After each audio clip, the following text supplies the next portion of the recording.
Le rendez-vous des juristes.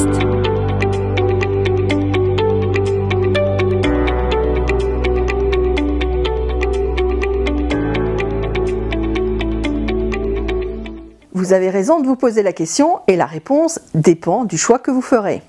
Le choix de vivre en concubinage, de se paxer ou de se marier répond à des motivations variées et personnelles propres à chaque couple. La famille, les enfants, les impôts, les règles successorales, la profession exercée, salarié ou entrepreneur. Dans le cas d'une profession à risque, les engagements financiers contractés par l'un des membres du couple peuvent engager les biens de l'autre. Tout d'abord, si vous êtes en concubinage ou paxé, vous demeurez seul tenu des dettes que vous avez contractées sur votre patrimoine personnel.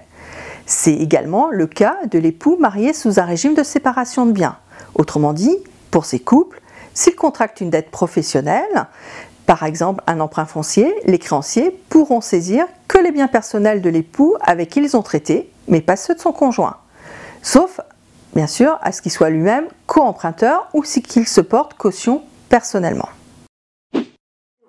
En revanche, pour les couples mariés sous le régime de la communauté légale réduite aux acquêts, les règles sont différentes.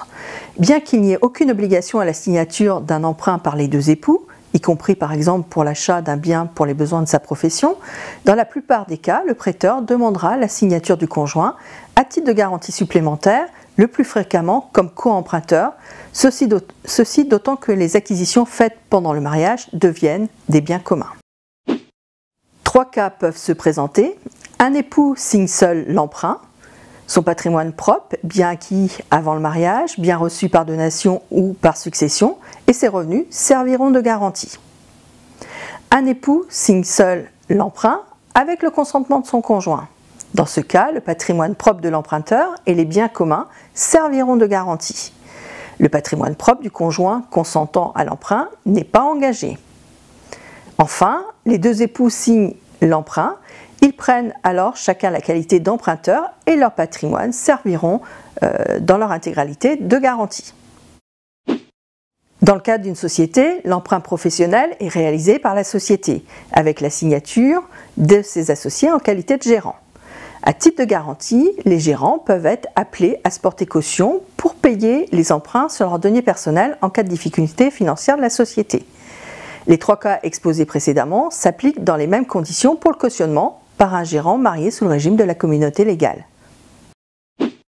À défaut d'avoir opté pour un autre régime chez un notaire avant le mariage, vous serez automatiquement marié sous le régime de la communauté légale.